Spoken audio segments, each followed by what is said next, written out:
वित्त मंत्री निर्मला सीतारमण आज संसद में पेश करेंगी आम बजट।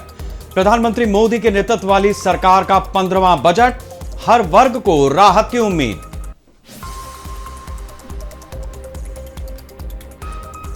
वित्त मंत्री के तौर पर निर्मला सीतारमण के नाम बड़ी उपलब्धि, पेश करेंगी लगातार 9वां बजट। उपलब्धि हासिल करने वाली पहली महिला वित्त मंत्री।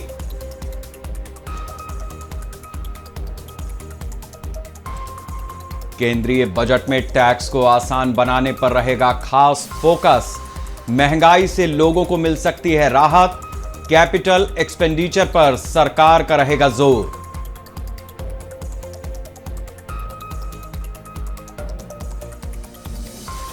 प्रधानमंत्री मोदी का आज पंजाब दौरा, कई कार्यक्रमों में करेंगे शिरकत। रविदास जयंती पर जालंधर के डेरा सचखंड बल्लान भी जाएंगे प्रधानमंत्री।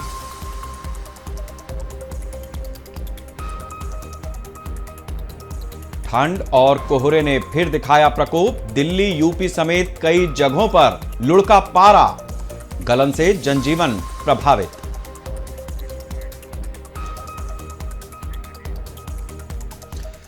नमस्कार, मैं शेखर त्रिवेदी। आज का दिन महत्वपूर्ण है तो रविवार, लेकिन हलवा भी बना है और साथ साथ वो मिठाइयां भी बांटी जाएंगी। हमें धूम धड़ाका भी देखने को मिलेगा और देखने को मिलेगा कि अगला एक साल हमारी और आपकी जेब पर कहां, कितना, कैसा, किस प्रकार का प्रभाव डालने वाला है। आज वित्त मंत्री निर्मला सीतारमण संसद में केंद्रीय बजट 2026-27 पेश करेंगी। छोटा सा टैबलेट होगा लाल रंग का, उसके ऊपर शेर का निशान, हमारी अशोक की लाट का निशान, और उसको वो दिखाएंगी मीडिया के सामने। बस उसका इंतजार कीजिए। फिलहाल दिल्ली में गतिविधियां शुरू हो गई हैं।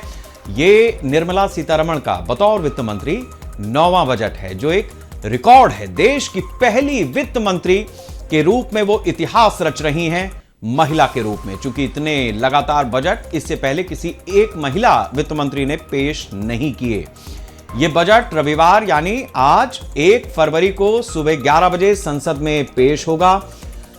भारत में पहली बार ये वीकेंड पर पेश हो रहा है और बड़ी बात यह है कि शेयर बाजार भी खुला रहेगा, जिसका मैंने जिक्र किया कि धूम धड़ाका वहां पर देखने को मिलेगा। सरकार के बजट पर आतिशबाजी कैसी है, इसका नजारा आज जो फाइनेंशियल टर्म्स के एक्सपर्ट्स हैं वो शेयर बाजार और बाजार के रुख से अंदाजा लगाएंगे कि अगला एक साल किस तरीके से हमारा और आपका गुजरने वाला है। लोगों को उम्मीद है कि इस बजट में टैक्स को और आसान बनाने पर ध्यान दिया जाएगा। टैक्स सिस्टम सरल होगा ताकि आम आदमी को कम से कम झंझट हो।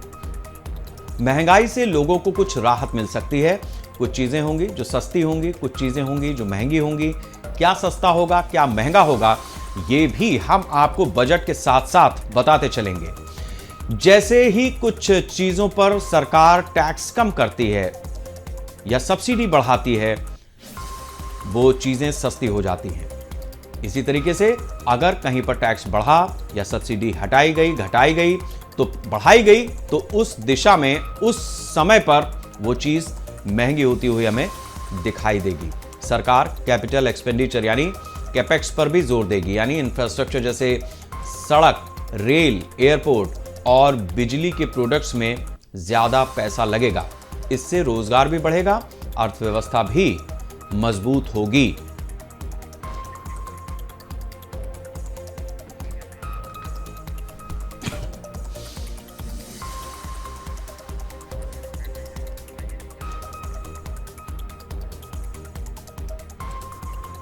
तो आज जो बजट पेश होने जा रहा है कुछ ही देर में हमारे सामने होगा। देश का बजट देश के सामने होगा। हमारे साथ इस समय यथार्थ हॉस्पिटल के dean doctor NK. Soni ji हैं। सबसे पहले हम अपनी सेहत को लेकर के ही बात करेंगे, क्योंकि सेहत हमारी हो या आपकी हो या देश की हो, फाइनेंशियल टर्म्स में ये सेहत बहुत जरूरी है। सोनी साहब, बहुत स्वागत है आपका हमारे साथ इस चर्चा में। सबसे पहले तो मैं ये जानना चाहूंगा कि हेल्थ सेक्टर आज निर्मला सीतारमण से, केंद्र सरकार से क्या एक्सपेक्टेशंस लेकर बैठा हुआ है? देखिए, हेल्थ सेक्टर बहुत उम्मीदें लेके बैठा है इस नए बजट से जो आज पेश होगा। और मोदी सरकार की ये हमेशा प्राथमिकता दिखी है कि हेल्थ सेक्टर की तरफ, चाहे आयुष्मान भारत का हो, बिल्कुल चाहे सोनी साहब, मैं कोई आता हूं भी आपके साथ एक सेकंड के लिए। उनका ये जो देखिए, है आप निर्मला विचारधारा सीतारमन इस रहे, समय निकल चुकी स्वस्थ। हैं और उन्होंने, जो मैंने आपको बताया था कि टैबलेट उनके हाथ में रहेगा, उसको लेकर के अब वो निकल चुकी हैं और यहां से सीधे राष्ट्रपति भवन की तरफ वो रुख करेंगी और ये उसके बाद उस पर मुहर लगेगी और फिर ये बजट संसद में रख दिया जाएगा। सोनी साहब, आप अपनी बात को आगे बढ़ाएं। ये एक महत्वपूर्ण दृश्य था जो हमें दर्शकों को बताना जरूरी था।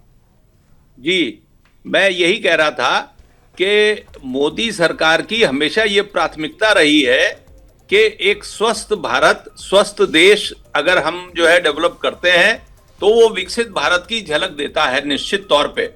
और ऐसे में चाहे वो आयुष्मान भारत की जो है उनकी स्कीम रही हो, चाहे कोई भी हो, हम हेल्थ सेक्टर की तरफ से भी, चाहे कोविड टाइम से हमने देखा है कि उनकी प्राथमिकता जरूर स्वास्थ्य की तरफ रही है।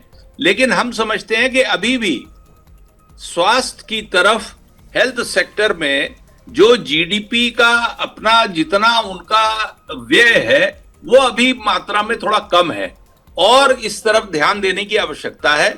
क्योंकि चाहे वो एक गरीब आदमी हो, चाहे वो वृद्ध हो, ये दो वर्ग ऐसे हैं कि 70 साल से ज्यादा उम्र के लोगों के लिए स्वास्थ्य सेवाएं, अच्छी स्वास्थ्य सेवाएं लेना ये काफी महंगा है।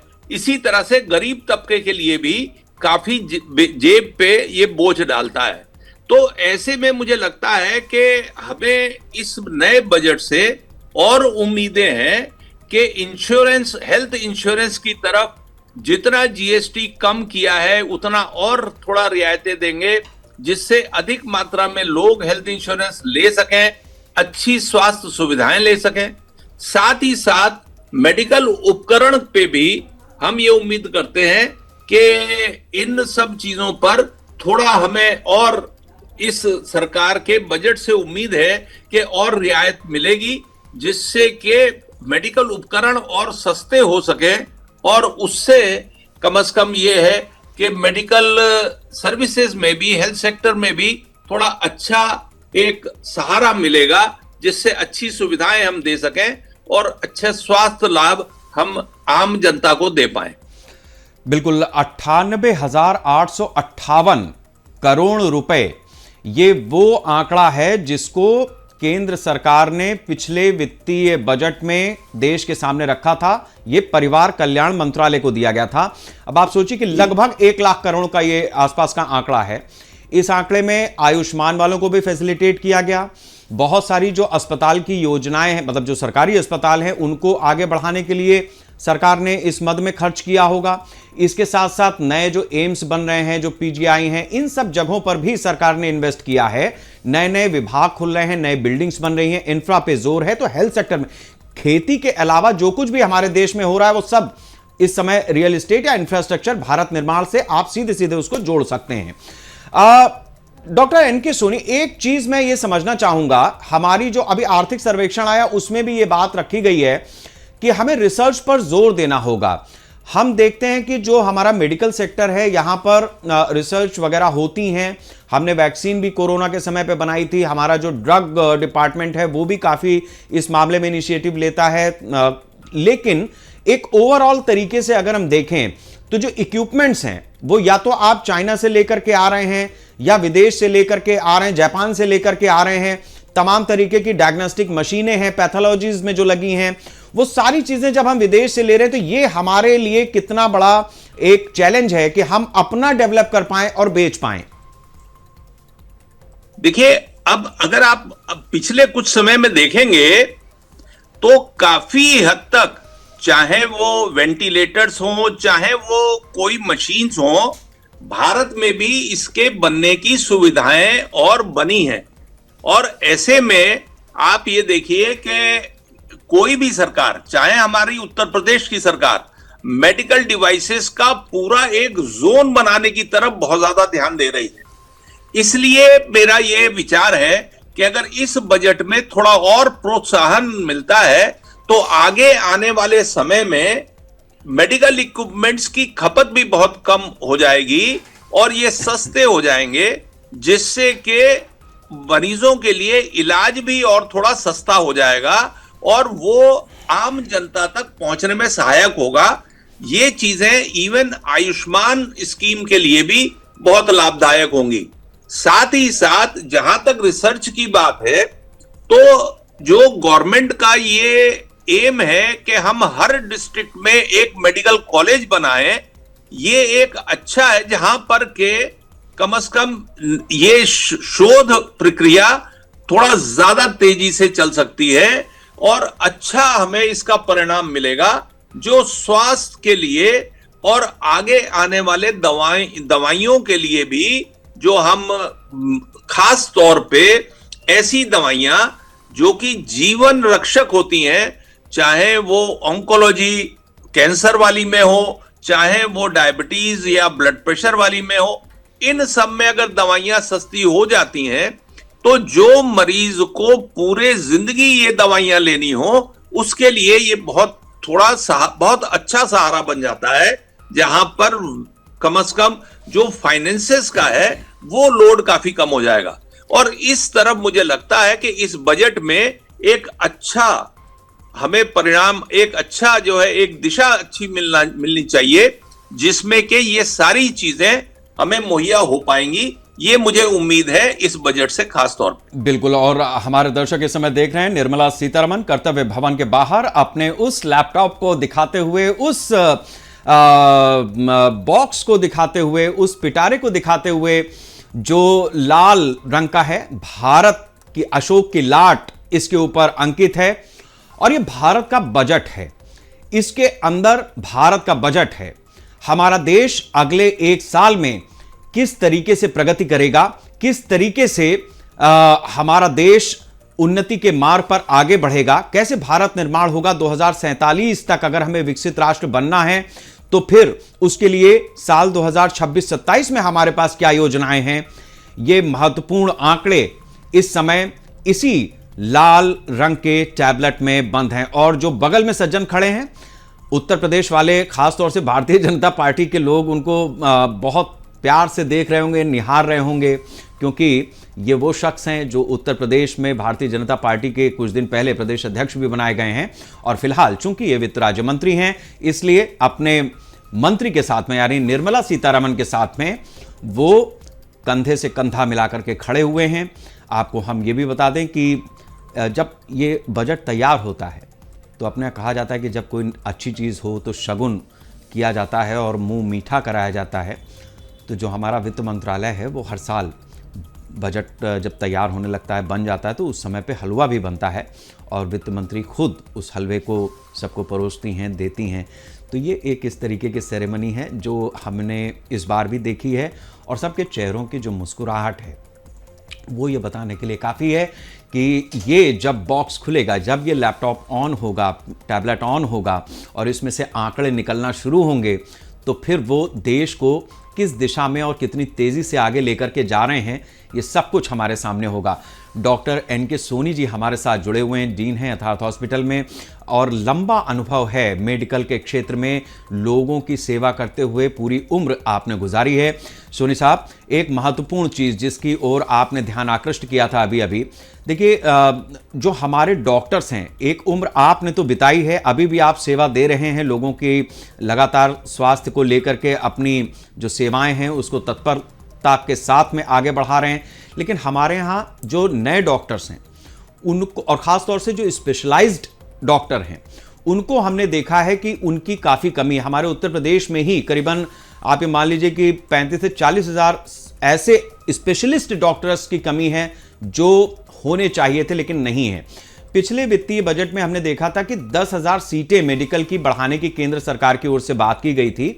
अभी हम उसमें कहां तक पहुंचे हैं? हालांकि उत्तर प्रदेश सरकार ने एक अच्छी चीज ये की थी कि जितने हमारे जिला अस्पताल हैं उनको उन्होंने कह दिया था कि हम मेडिकल कॉलेज में तब्दील कर रहे हैं और उसका परिणाम यह है कि कम से कम यूपी के 75 में से 55-56 जिलों में हम इस चीज को लेकर के आगे बढ़ गए हैं, लेकिन उतना इंफ्रा अभी भी नहीं है।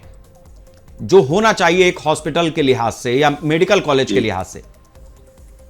देखिए, ये सब चीजें थोड़ा सा समय लेती हैं। आप अगर मेडिकल एजुकेशन को ही देखें तो मेडिकल एजुकेशन में एक डॉक्टर बनने में करीब 4.5 साल 5 साल का तो समय पढ़ाई के लिए लगता है।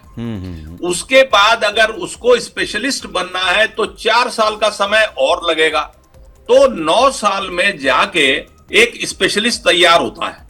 सुपर स्पेशलिस्ट 11 साल में तैयार होता है। तो मुझे लगता है कि जो ये पहल अभी जो सरकार ने ली है, इसके आगे आने वाले समय में बहुत अच्छे परिणाम मिलेंगे और ये जो हमारी कमी है वो बहुत हद तक काफी पूरी हो जाएगी। दूसरी चीज ये देखने की है कि आप ये भी चीज देखेंगे कि पहले डॉक्टरों का या किसी भी स्पेशलिस्ट का पलायन विदेशों के लिए बहुत होता था। अब ये रिवर्स हो गया है। लोग बाहर से वापस आने लगे हैं अपने देश में सर्विसेज देने के लिए, और इसके परिणाम स्वरूप ही हमें अभी बहुत बड़े बड़े हॉस्पिटल्स और कॉरपोरेट हॉस्पिटल्स और चाहे ये मेदांता वगैरह, ये सब इसी चीज के परिणाम है कि जो स्पेशलिस्ट डॉक्टर्स बाहर गए हुए थे वो वापस देश में आके सर्विसेज देने लगे हैं। जिस तरह से सरकार ने भी ये पहल ली है कि हम हर डिस्ट्रिक्ट में एक मेडिकल कॉलेज बनाएं, तो आगे आने वाले समय में इसके परिणाम स्वरूप जो स्पेशलिस्ट की कमी है वो भी निश्चित तौर पे बहुत कम हो जाएगी और पूरी हो जाएगी। मुझे ये पूरी उम्मीद है। बिल्कुल, मैं आता हूं आपके पास। हम अपने दर्शकों को अपडेट कर दें कि हमारी वित्त मंत्री इस समय राष्ट्रपति भवन पहुंच चुकी हैं और राष्ट्रपति के सामने उन्होंने अपना जो ब्यौरा है उसको रखा है कि वो देश का बजट पेश करने के लिए संसद जा रही हैं। ये परंपरा का हिस्सा है। राष्ट्रपति की उस पर मोहर लगती है, राष्ट्रपति को ब्रीफ किया जाता है कि किस तरीके से हमारा देश आगे बढ़ने जा रहा है। हमारे देश की प्रथम महिला हमारी राष्ट्रपति द्रौपदी मुर्मू और हमारे देश की वित्त मंत्री, महिला वित्त मंत्री निर्मला सीतारमण, जो ऐतिहासिक रूप से अपना नवा बजट पेश करने जा रही हैं आज, और ये महत्वपूर्ण घटनाक्रम है इस देश के इतिहास में, खास तौर से फाइनेंशियल सेक्टर के लिए महत्वपूर्ण दिन है आज। डॉक्टर सोनी, मैं दो चीज़ों को आपसे अब समझना चाहूँगा।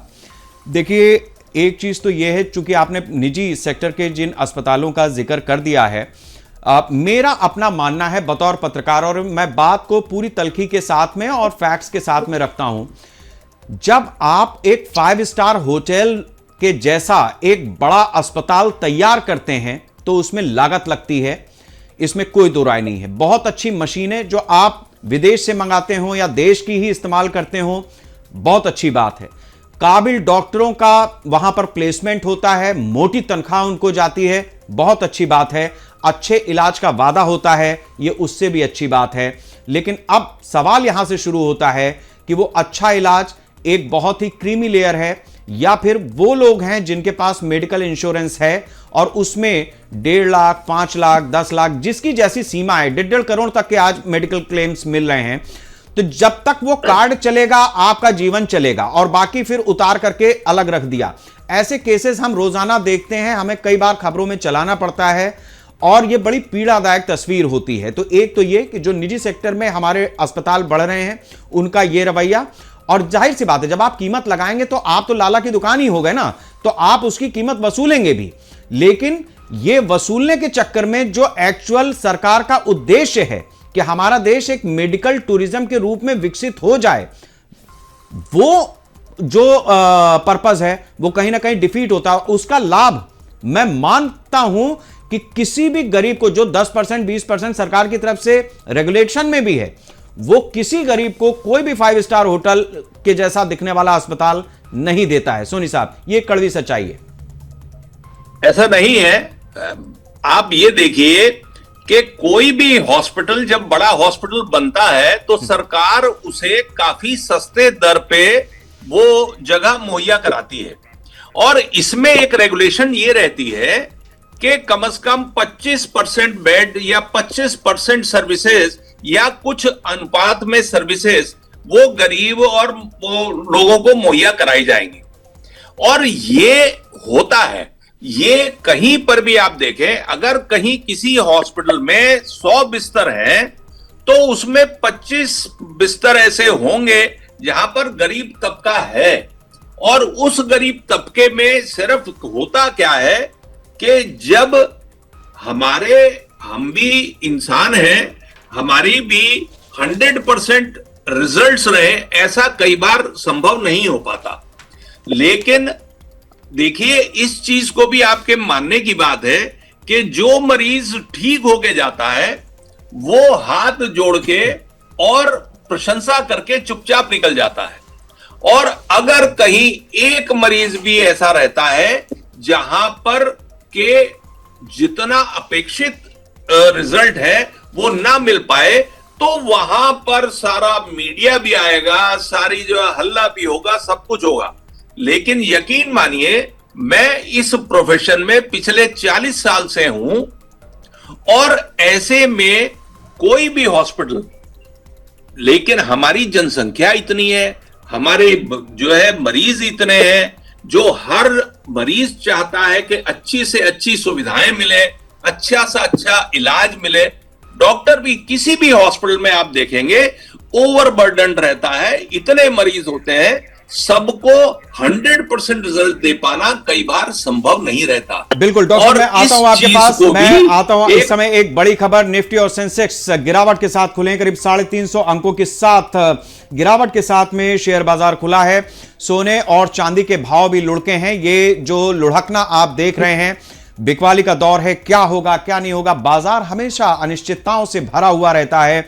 और आज जब सरकार का केंद्रीय बजट ये पेश होने जा रहा है, केंद्र सरकार अपना बजट पेश करने जा रही है, आज इतवार के दिन, रविवार के दिन पहली बार ऐसा हुआ है कि जब ये शेयर बाजार खोला गया है, खुला है, यहां पर विधिवत कारोबार होगा। निफ्टी और सेंसेक्स भारी गिरावट के साथ खुले हैं, 350 अंकों की गिरावट हमें देखने को मिल रही है। लेकिन यकीन मानिए, जैसे जैसे बजट आता जाएगा, जैसे जैसे दिन चढ़ेगा, यह शेयर बाजार पलटेगा और पलटने के बाद अपनी तरह से देश की सरकार को, देश के बजट को सलामी देगा।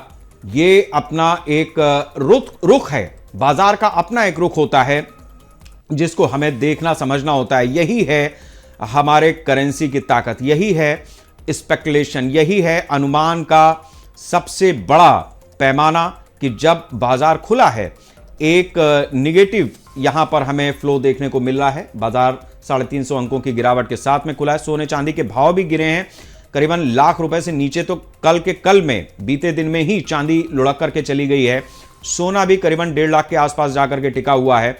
तो ये इस तरीके की स्थिति है। अब यहां से कैसे कैसे चीजें आगे बढ़ेंगी वो हम आपको लगातार बताते रहेंगे। डॉक्टर सोनी, मेरा उद्देश्य बिल्कुल इस तरीके का नहीं था कि किसी मेडिकल के पेशे से व्यक्ति को कोई तकलीफ पहुंचे, लेकिन ये सवाल आते हैं, उसको आपने बहुत ही अच्छी तरीके से विश्लेषण किया है कि जब कोई केस बिगड़ जाता है या कोई ऐसा, जाना तो सबको है, जैसा हमारी भगवत गीता में कहा गया है, तो ऐसे में जिस तरीके की क्रिटिकल सिचुएशन होती है, कई बार नहीं उनको इलाज मिल पाता है, तो वो समय भी हमें देखना पड़ता है। हमारे साथ हरिराम जी भी जुड़ गए हैं, अर्थशास्त्री हैं। हरिराम जी, बहुत स्वागत है आपका। क्या एक्सपेक्टेशन है? बाजार तो लुढ़क करके खुला है कि बाजार अभी बजट के ऊपर चलेगा, तो बजट अभी पेश नहीं हुआ है। बजट जैसे ही पेश होगा तो उसका आकलन करके बाजार फिर रिकवर भी कर सकता है, और वास्तविक तो इस बजट आने के बाद ही बाजार की स्थिरता पे हम लोग कर सकते हैं। तो अभी केवल हम लोग वेट एंड वॉच की स्थिति में देख रहे हैं कि बजट में क्या निकल रहा है। अभी जो विकसित भारत की बात हो रही है, उसके रोड मैप के लिए इस बजट में क्या रहता है, एमएसएमई सेक्टर का मामला है, रोजगार देने की बात है, जो सबसे बड़ी चुनौती है रोजगार देने की, स्किल की। तो इन सब चीजों पे, एमएसएमई सेक्टर पे क्या बजट में आता है, इन सब चीजों पे अभी देखे जाएंगे। अभी जो मार्केट का मेन मामला है, तो ठीक है, मैं मान लेता हूं आपकी बात। मैंने खुद भी इस चीज को अपने दर्शकों को कहा था कि भाई जब शेर शिकार पर निकलता है और उसके सामने शिकार आ जाता है तो कई बार 2 कदम पीछे खींचता है और उसके बाद छलांग लगाता है। अब देखते हैं जैसे जैसे दिन चढ़ेगा। डॉक्टर एन के सोनी, मैं जानता हूं कि आपकी व्यस्तता है, मैं अब आखिर में एक चीज आपसे कंक्लूजन के रूप में समझना चाहूंगा कि हमारे हेल्थ सेक्टर में तमाम चीजें हैं जिसकी सरकार से उम्मीद है मेडिकल पेशे को, मेडिकल सेक्टर को। दो चीजें हैं, जैसे कैंसर जैसे महत्वपूर्ण जो बीमारियां हैं या क्रिटिकल बीमारियां हैं, उनको लेकर के करीब 36 दवाएं ऐसी थी पिछली बार जिस पे कस्टम ड्यूटी कम की गई थी, जीवन रक्षक दवाइयों के दाम कम हुए थे। क्या हम इस बार भी ऐसी उम्मीद कर सकते हैं? और जो हमारा राष्ट्रीय स्वास्थ्य मिशन है उसको लेकर के आपका क्या अनुमान है कि वो सरकार किस तरीके से आगे बढ़ाएगी? क्योंकि ये ठीक बात है, बड़े शहरों में बड़े अस्पताल, हमारे जिलों में भी सरकारी बड़े होते हैं अस्पताल, लेकिन उसके बाद भी इंटीरियर में शायद हमें ज्यादा ध्यान देने की जरूरत है और ज्यादा बेहतर करने की जरूरत है।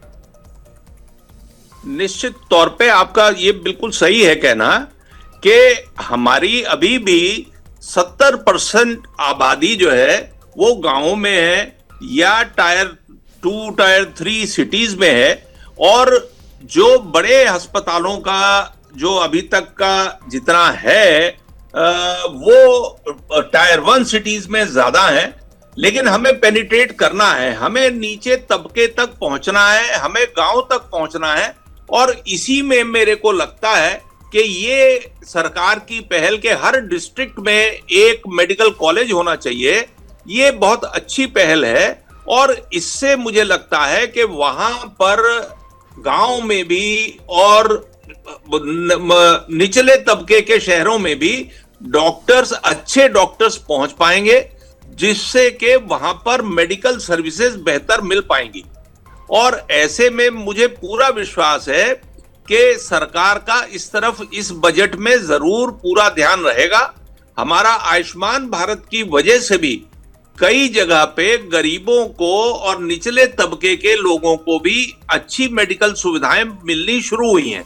लेकिन जैसा मैंने कहा कि इन सब का फल आने वाले समय में हमें दिखेगा, और मुझे पूरी उम्मीद है सरकार से कि इस बजट में भी ऐसी सुविधाएं और ज्यादा इसमें राहत मिलेगी मेडिकल सर्विसेज, हेल्थ सर्विसेज को, जिससे कि ये हेल्थ सर्विसेज की सुविधाएं गरीब जनता तक पहुंचने में मदद मिले, और प्राइमरी हेल्थ सेंटर्स और इस तरह की चीजें जहां पर के दवाइयां भी बेहतर अवेलेबल हो सके, मुहैया हो सके, इसके लिए सरकार का ध्यान जरूर जाएगा, जिसके लिए कोशिश हमें भी मेडिकल फील्ड के लोगों को भी करनी पड़ेगी, साथ ही साथ सरकार की तरफ से भी सहायता मिलेगी।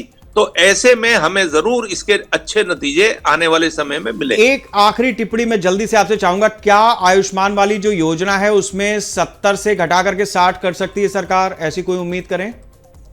बिल्कुल होनी चाहिए, क्योंकि ये चीज आप देखेंगे कि कहीं पर भी विश्व में कहीं देखिए, जो वृद्ध तबका है, जो एल्डरली पॉपुलेशन है, उनको हेल्थ सर्विसेज का बहुत ज्यादा फायदा मिलता है। उनको कहीं पर भी उसके लिए चिंता करने की आवश्यकता नहीं है। हमारे देश में रिटायरमेंट के बाद सबसे ज्यादा चिंता लोगों को अपने स्वास्थ्य की तरफ रहती है, जहां पर इंश्योरेंस अपना कवर देना बंद कर देती है, और सारा खर्चा 70 साल के बाद आप देखेंगे इंश्योरेंस, हेल्थ इंश्योरेंस वाले इंश्योरेंस देने से इतना कतराते हैं। ऐसे में सरकार की मदद और सरकार की तरफ से इसके लिए सहायता बहुत आवश्यक है, जिसकी कि हम उम्मीद करते हैं।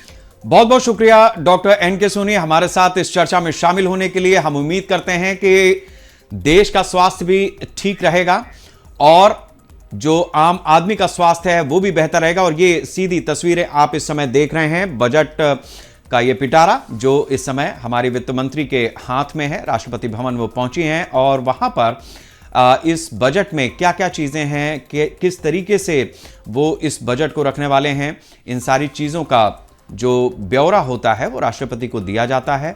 और वही यहां पर इस समय हमें नज़ारा दिख रहा है। फोटो सेशन भी साथ साथ चलता है हमारे देश के वित्त मंत्री और देश के वित्त राज्य मंत्री। और ये आप देखिए इस समय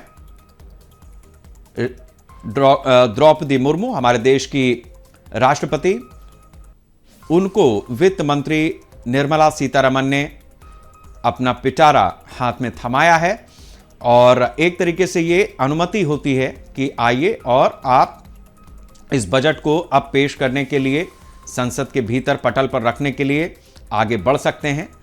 वित्त राज्य मंत्री, राष्ट्रपति, वित्त मंत्री और उसके साथ पूरी वो टीम जिसने इस बजट को तैयार किया है, और इस बजट को तैयार करने के बाद पूरी टीम के साथ में राष्ट्रपति के सामने इस बजट को रखा गया है। और अब यहां